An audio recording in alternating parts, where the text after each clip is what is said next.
अब शुरुआत की लाल झंडा बंगाल में इतना मजबूत कैसे हुआ, ये अपने आप में एक बड़ा सवाल है। तो 1977 के उस दौर को याद कीजिए जब बंगाल में कांग्रेस के खिलाफ लोगों का गुस्सा उबल रहा था। उस वक्त ज्योति बसु एक नई उम्मीद बनकर आए। आते ही ऑपरेशन बरगा जैसा काम किया जिसने गांव के गरीब किसान को जमीन का मालिक बना दिया। ये कोई छोटा बदलाव नहीं था। सदियों से जो किसान जमींदारों के पैरों की जूती समझे जा रहे थे, उन्हें रातों रात अपनी जमीन पर मालिकाना हक मिल गया। उस वक्त गरीब आदमी को लगा कि अब उसे किसी बाबू या जमींदार के सामने झुकना नहीं पड़ेगा। सरकार ने पंचायतों को इतनी ताकत दी कि दिल्ली या कलकत्ता से आने वाला पैसा अब सीधे गांव के विकास में लगने लगा। शुरुआती 10-15 सालों तक वामपंथ की सरकार में गरीबों के लिए सब कुछ एक सपने जैसा था। ज्योति बसु की इज्जत एक भगवान की तरह होने लगी। गांव के लोग लाल झंडे को अपनी शान समझने लगे थे। लेकिन धीरे धीरे इसी मजबूती ने अहंकार को जन्म दिया। कम्युनिस्टों को लगा कि अब उन्हें कोई नहीं हटा सकता। उन्होंने सत्ता को सेवा के बजाय नियंत्रण का जरिया बनाया। जो जमीन किसानों को दी थी, उसी जमीन के बदले किसानों से उनकी आजादी मांग ली। अब किसान को वोट सिर्फ लाल झंडे को देना था, वरना जमीन छीने जाने का डर देते थे। और यहीं से उस मसीहा के तानाशाह बनने की शुरुआत हुई। कम्युनिस्टों ने लोकतंत्र को गांव की गलियों में तो पहुंचा दिया, लेकिन उस पर हथौड़े और हंसिए की मुहर लगा। कम्युनिस्टों ने बंगाल को चलाने के लिए सरकारी मशीनरी से ज्यादा पार्टी के लड़कों यानी कैडर पर भरोसा किया। उन्होंने हर गांव, हर गली, हर मोहल्ले पर एक लोकल कमेटी बना दी। ये कमेटी तय करती कि आपके घर में चूल्हा जलेगा या फिर नहीं।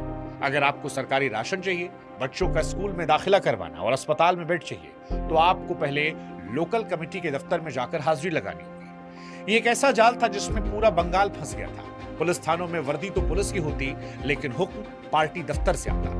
अगर आपने गलती से पार्टी के खिलाफ कुछ कह दिया तो आपका सामाजिक बहिष्कार किया जाता। दुकान वाले सामान नहीं देते, लोग आपसे बात करना कम कर देते, यहाँ तक कि आपके परिवार को गांव छोड़ने पर भी मजबूर किया जाता। और इसी को बंगाल में कैडर राज कहा गया। इस राज ने लोगों के मन में नफरत तो भर दी, लेकिन डर इतना गहरा था कि कोई भी सिर उठाकर कहने की हिम्मत नहीं करता। लोगों की निजी जिंदगी में पार्टी का दखल इतना बढ़ गया कि शादी ब्याह के फैसले भी पार्टी की मर्जी से हो रहे थे। और ये व्यवस्था जनता की सेवा के लिए नहीं, बल्कि जनता पर नजर रखने के लिए मानो बनाई गई। और इन सब के बीच में फिर आया नक्सल। वामपंथियों ने सत्ता में आने के लिए जिस रास्ते का सहारा लिया, उसी को बाद में उन्होंने बड़ी बेरहमी से कुचला। साल 1970 के दशक में बंगाल का युवा नक्सलवाद की ओर आकर्षित हो रहा था। कम्युनिस्ट पार्टी ने पहले इन युवाओं को उकसाया, लेकिन जब अपनी सत्ता की बात आई तो उन्होंने इन युवाओं को जेलों में ठूस दिया, फर्जी एनकाउंटर करवा दिए। बंगाल के हजारों मेधावी छात्र रातों रात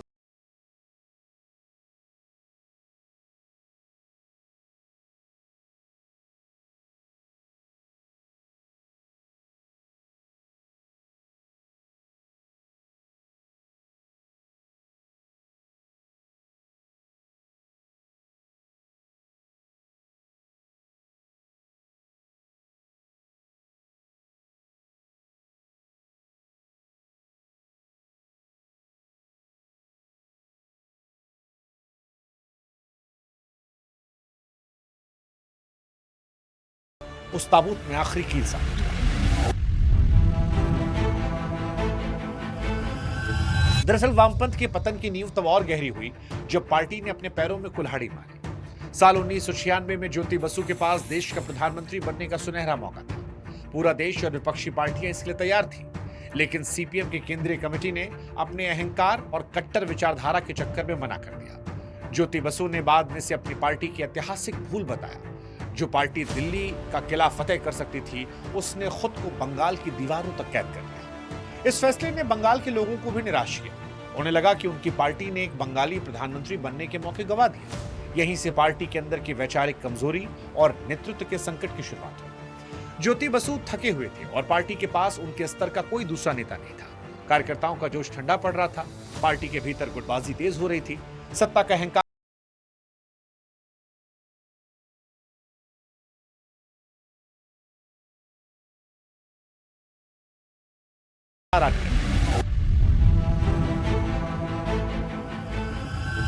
दरअसल वामपंथ के इस नाव में छेद तब हुआ जब ज्योति बसु के बाद बुद्धदेव भट्टाचार्य मुख्यमंत्री बने। ज्योति बसु एक पुराने और मंझे हुए खिलाड़ी थे। वो जानते थे कि जनता की नब्ज कैसे पकड़नी है, लेकिन बुद्धदेव भट्टाचार्य थोड़े अलग मिजाज के थे। वो जल्दबाजी में थे।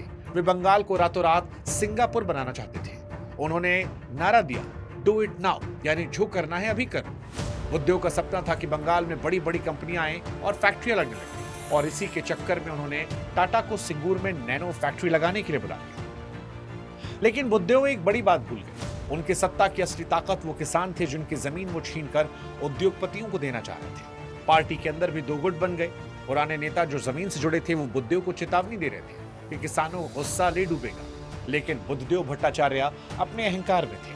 उन्होंने अपनी ही पार्टी के लोगों को पुराने ख्यालात वाला कहकर चुप करा दिया। बुद्धदेव का यह घमंड था जिसने ममता बनर्जी को वो रास्ता दिखाया जहां से वामपंथ के इस किले में वो सेंध लगा सकती थी। सरकार और किसानों के बीच जो भरोसा 30 सालों में बना था वो एक झटके में टूट गया, और इनके साथ स्कूलों और नौकरियों का लालकरण भी एक बड़ी वजह थी।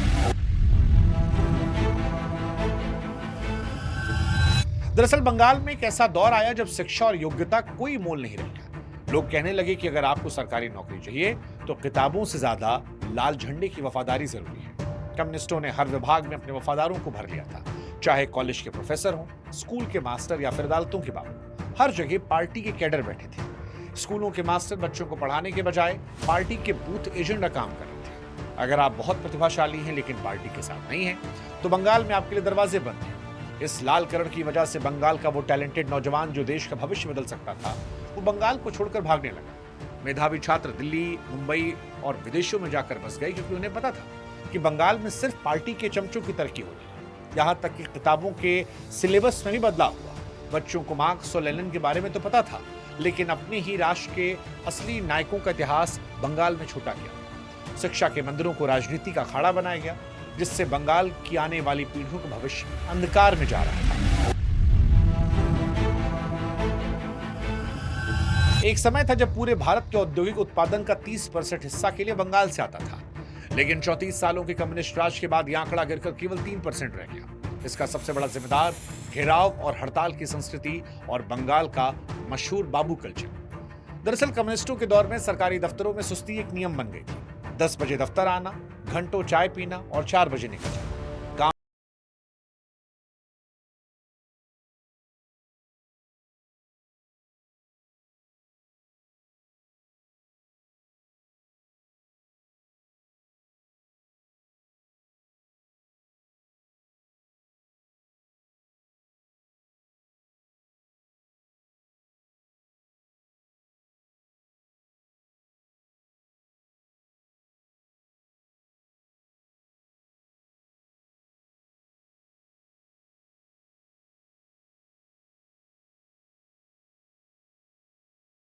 का वो काला अध्याय कोई भूल नहीं सकता। 1979 यानी साल 1989 में कुछ दलित शरणार्थी जो बांग्लादेश से आए थे, वो मरीर झापी द्वीप पर अपनी जिंदगी दोबारा बसाने की कोशिश कर रहे थे। वो गरीब थे, सिर्फ छत चाहते थे, लेकिन ज्योति बसु की सरकार ने उन्हें निकालने का ऐसा रास्ता चुना जो रूह कपाने वाला था। पूरे द्वीप की पुलिस और नावों से घेराबंदी हुई। राशन, दवाइयां, यहां तक कि पीने के पानी को पहुंचाना बंद कर दिया गया। जब लोग प्यास और भूख के मारे द्वीप से बाहर निकलने की कोशिश करते तो पुलिस गोलियां बरसा देती। कहा जाता है कि हजारों लोग भूख, बीमारी और गोलियों से मर गए। मासूम बच्चों की लाशों को गंगा में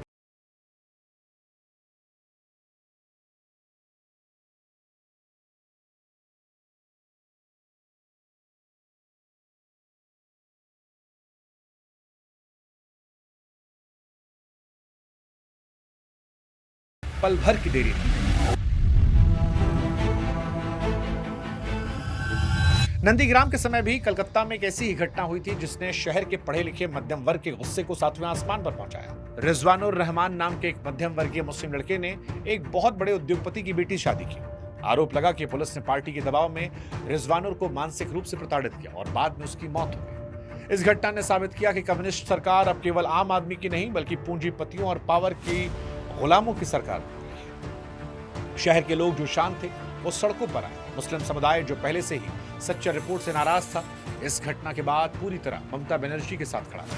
रिजवानुर की मौत ने बंगाल में परिवर्तन की आग में घी डालने का काम किया। वो शहरी और ग्रामीण आक्रोश का वो संगम था जिसे वामपंथी झेल नहीं पाए। लोगों को लगने लगा कि लाल झंडे के राज में अब कोई भी सुरक्षित नहीं है।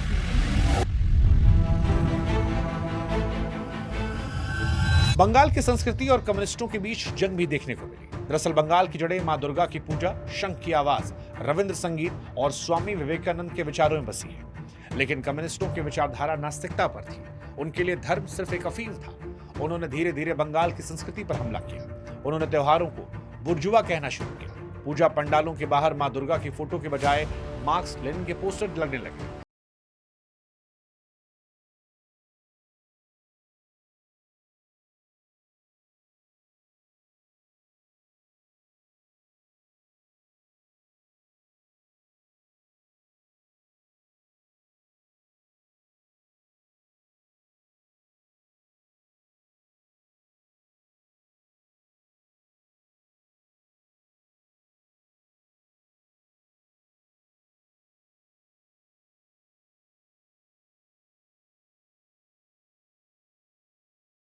बदला लेने का और बंगाल की शेरनी बनी।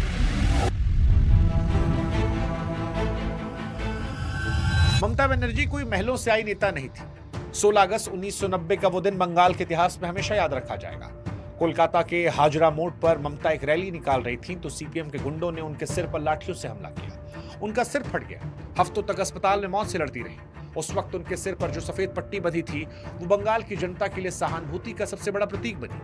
साल 1993 में जब एक बलात्कार पीड़िता को इंसाफ दिलाने सचिवालय पहुंची तो तत्कालीन मुख्यमंत्री ज्योति बसु के आदेश पर उन्हें बालों से पकड़कर सचिवालय की सीढ़ियों से नीचे घसीटा गया, अपमानित किया गया, हवालात में डाला गया। लेकिन ममता टूटी नहीं, बल्कि और ज्यादा मजबूत होकर निकली। ये कसम खाई कि जब तक इस लाल किले को ढहा नहीं दूंगी तब तक सचिवालय में कदम नहीं रखूंगी। उनके इस जिद्दी और फाइटर अंदाज ने बंगाल की दीदी बना दिया। लोगों ने उनमें अपना रक्षक देखना शुरू कर दिया। अब सवाल कि मुस्लिम समाज का मोह भंग क्यों हुआ? दरअसल कम्युनिस्ट हमेशा से दावा करते रहे कि उनके राज्य मुसलमान सुरक्षित है। लेकिन 2006 में आई सच्चर कमेटी की रिपोर्ट ने इस झूठ की धज्जियां उड़ाई। उस रिपोर्ट में साफ हुआ कि बंगाल में मुसलमानों की आर्थिक सामाजिक स्थिति पूरे देश में सबसे खराब है। उन्हें सिर्फ वोट बैंक समझा गया, लेकिन बदले में ना तो अच्छी शिक्षा मिली, न सरकारी नौकरी। अल्पसंख्यक समुदाय को एहसास हुआ कि लाल झंडा उनकी तरक्की के लिए नहीं बल्कि केवल सत्ता में बनाए रखने के लिए हो रहा है। ये वक्त था जब मुस्लिम समुदाय का कम्युनिस्टों से भरोसा पूरी तरह उठ गया। ममता बनर्जी ने इस मौके को पहचाना जब नंदीग्राम में जमीन अधिग्रहण के विरोध में गोलियां चली और वहां के गरीब मुसलमान किसान मारे गए तो पूरा राज्य का मुस्लिम वोट बैंक कम्युनिस्टों से कटकर ममता बनर्जी के साथ खड़ा। वामपंथियों का वो अभेद किला जो धर्मनिरपेक्षता के नाम पर खड़ा था वो लगभग भरभरा कर गिरने वाला था। और इन सब पर आखिरी वार जो था वो सिंगूर और नंदीग्राम रहा। साल 2006 के बाद बंगाल की राजनीति में वो मोड़ आया जिसे किसी ने कल्पना नहीं की थी। बुद्धदेव भट्टाचार्य की नैनो फैक्ट्री के लिए सिंगूर में जो जमीन छीनने का फैसला था वो उनके 30 साल के राज को खत्म करने वाला था। सिंगूर के किसानों ने जब विरोध किया, सरकार ने लाठियां चलाईं, गोलियां चलाईं। रात के अंधेरों में पुलिस और गुंडों ने किसानों के घरों पर हमला किया, महिलाओं के साथ बदसलूकी हुई और आंदोलन का चेहरा रही तापसी मलिक जैसी जवान लड़की की बेरहम हत्या कर उस फैक्ट्री में अंदर जलाने की खबरें आईं। इससे आक्रोश बढ़ा। इसके तुरंत बाद नंदीग्राम में SEZ के लिए जमीन लेने की कोशिश हुई। 14 मार्च 2007 को नंदीग्राम में जो कुछ हुआ उसने दुनिया को हिलाया। पुलिस ने अपनी ही जनता पर गोलियां बरसाईं। सरकारी आंकड़ों में 14 लोग मारे गए और उस दिन बंगाल ने देखा कि लाल झंडा गरीबों का नहीं बल्कि दमन का प्रतीक है। वो तमाम लोग जो इस सरकार के प्रशंसक थे वो सड़कों पर आए और फिर ममता बनर्जी का वो 26 दिनों का ऐतिहासिक अंश। दरअसल जब सिंगूर और नंदीग्राम में अन्याय चरम पर था तब ममता बनर्जी ने कोलकाता में अनिश्चितकालीन भूख हड़ताल शुरू कर दी। दिसंबर के कड़ाके की ठंड, खुला आसमान और एक महिला के जिद। ये दृश्य बंगाल के हर घर के टीवी चैनल पर 24 घंटे चल रहा था। जैसे जैसे दिन बीतते गए ममता की हालत बिगड़ने लगी। डॉक्टर ने चेतावनी दी कि शरीर साथ छोड़ रहा है। 26 दिनों तक ममता बिना कुछ खाए पिए अड़ी रही। उस समय केंद्र सरकार यहाँ तक कि राष्ट्रपति ने अनशन तोड़ने की अपील की, लेकिन ममता की एक ही जवाब था, जब तक किसानों की जमीन वापस नहीं होती मैं पीछे नहीं हटूंगा। इस अनशन ने ममता बनर्जी की छवि को एक त्याग की प्रतिमूर्ति के तौर पर स्थापित किया। बंगाल की जनता को लगा कि अगर कोई नेता उनके हक के लिए अपनी जान की बाजी लगा सकता है तो यही महिला है। इस घटना ने पूरे राज्य में वामपंथ के खिलाफ ऐसी नैतिक लहर पैदा की जिसे पुलिस से गोलियां भी रोक नहीं सकती थी। और फिर आया 2011 का चुनाव। ममता बनर्जी ने नारा दिया, मां माटी मानुष। दीवारों पर लिखे लाल सलाम के ऊपर लोगों ने खुद काली स्याही से परिवर्तन लिखना शुरू किया। जब नतीजों का दिन आया तो 34 साल का वो अभेद किला ताश के पत्तों की तरह ढह गया। वामपंथ के बड़े बड़े दिग्गज सीटें हार गए। सबसे हैरान करने वाला नजारा नतीजों के दिन दिखा। जिस कैडर राज का बंगाल में खौफ था वो रातों रात गायब हो गया। बंगाल की राजनीति में एक नया शब्द आया, वॉशिंग मशीन। हजारों की संख्या में वो कार्यकर्ता जो कल तक लाल झंडा लेकर लोगों को डराते थे, अपनी खाल बचाने के लिए वो झंडे बदल रहे थे। वामपंथियों के आलीशान पार्टी दफ्तर जहां अधिकारियों की लाइन थी, सन्नाटा था। कम्युनिस्टों ने 34 सालों में कार्यकर्ताओं की फौज तो बनाई थी, लेकिन विचारधारा के लिए लड़ने वाले कम और सत्ता के भूखे लोग ज्यादा थे। और जैसे ही सत्ता गई वो फौज भी भाप बनकर चली गई। अब सवाल कि आज इससे क्या सबक मिलता है। आज पश्चिम बंगाल की विधानसभा में कम्युनिस्टों का एक भी विधायक नहीं है। ये शून्य एक बहुत बड़ी राजनीतिक सीख है। ये उन तमाम शासकों को चेतावनी है जो सोचते हैं कि डराने और सरकारी मशीनरी पर कब्जा करने से राज कर सकते हैं। कम्युनिस्टों की सबसे बड़ी हार ये थी कि वो खुद को जनता से बड़ा समझने लगे थे। उन्होंने बंगाल की महान संस्कृति को नकारा, शिक्षा को अपनी विचारधारा का गुलाम बनाया और अंत में उस जनता पर गोलियां चलाईं जिसने उन्हें 30 साल तक सत्ता में बिठाया था। इतिहास ने साबित किया कि लोकतंत्र में आखिरी ताकत जनता के हाथ में होती है। आप लोगों को डरा सकते हैं लेकिन हमेशा के लिए चुप नहीं करवा सकते। और आज हर बंगाली के मन में सवाल है कि क्या 34 साल राज करने वाली विचारधारा कभी बंगाल की मिट्टी में फिर जड़ें जमा पाएगी, या फिर अहंकार और हिंसा ने इस विचारधारा को बंगाल में हमेशा के लिए दफन कर दिया। बंगाल का यह परिवर्तन दुनिया के लिए एक मिसाल है कि जब जनता की सहन शक्ति का बांध टूटता है तो इतिहास के पन्ने खुद ब खुद पलट जाते हैं। ये कहानी थी पश्चिम बंगाल से वामपंथ के खात्मे की, एंड ऑफ लाल सलाम की, राजनीतिक बदलाव की। इस कहानी को देखने के बाद इस साल ये सवाल है कि क्या बंगाल में इतिहास दोहराएगा, या ममता बनर्जी का मां माटी मानुष का नारा अभी और समय तक बंगाल में अपना परचम लहराएगा। जाते आते कमेंट सेक्शन में बताइएगा।